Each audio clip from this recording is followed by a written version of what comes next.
Hi friends, this is Kristen from the Pros and Cons team, and today I'm really excited to talk to you about the pros and cons of a pack and play. So I didn't get a pack and play until my little girl was probably about 5 months. And so based on that, I have maybe a different opinion than somebody that would have started with a pack and play. But here are some of the pros and cons that I have heard from my sister, and then some of the ones that I would add. So my sister had really big babies, and pack and plays, one of the cons is it didn't last very well. And actually, one of her babies, it started bending the little bassinet because she was so heavy, and she was a little younger than what you do to move them out. Another con of a pack and play is some of them have settings, others do not. So to reach down, if you're a shorter person like me, to reach down and put your baby to bed down there is really low. And especially if you are putting to bed a baby that is already asleep and you don't want to wake the baby up. That's like a low setting. Another con to a pack and play is yes, it is easy to clean as far as the material is really slick. However, I feel like it's harder to get a good clean than like a mattress. Well, not a mattress, a sheet. Like you just pull off the sheet and then wash it. So I had a friend that her little girl liked to smear her dirty diaper content all over the pack and play because they just had her in a pack and play. And I was like, oh, like that I think is worse cleaning than a crib. Like a crib, it's like wood. I can throw out the sheet into the washer. Whereas a pack and play, it's like material all the way around. And you really can't wash it in the washing machine. So it can be a pro or con depending on how your child uses it. Because it's really easy to like wipe up if it's like spit up or something like that. You can just wipe it over it. It's kind of like a plasticky cover, but I don't feel like that cuts it when it's dirty diapers content all over the pack and play. Another con is it can take a minute to learn how to set it up right. Like you gotta pull this first and you gotta do this first.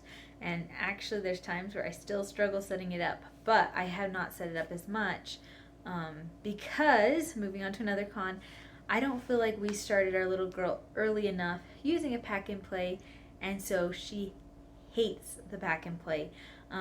So when we go on trips, we usually just have her sleep in our bed because she will not sleep in the pack and play.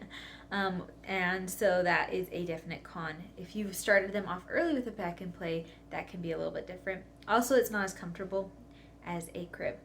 But moving on, I love that a pack and play is really nice and convenient to take with you. And something I really liked, the friend that used the pack and play, she could bring it over to my house when I was babysitting her little girl and set it up.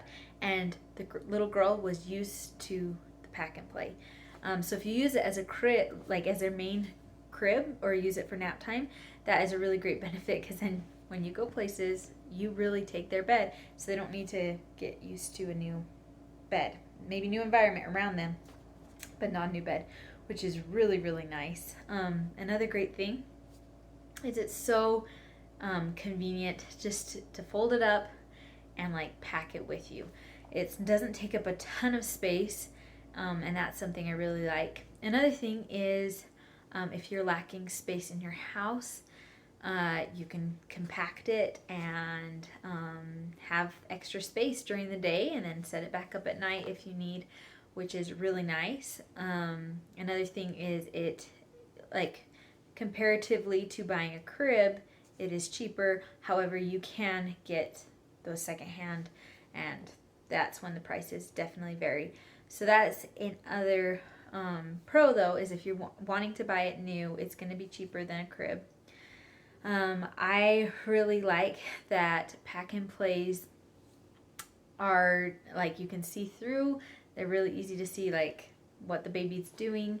And then you can get different ones that like, yeah, you can use it as a bassinet as a newborn. And so that's really helpful and convenient. Something that I think is a definite pro is we were trying to decide whether to get another crib. Our one little girl is like maybe going to move to a toddler bed soon. I was like, do I want to get another crib and like figure this all out?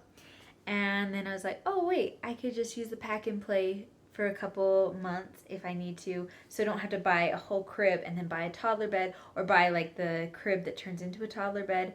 I'm still on the fence with it, but it's like that's a nice thing where it's like you have that convenience with a pack and play. So these are some of the pros and cons that I've thought of. If there are additional pros and cons you'd like to add, please leave them in the comments below. Also, you can check out more pros and cons linked in the description below. I hope you have a great day. Bye.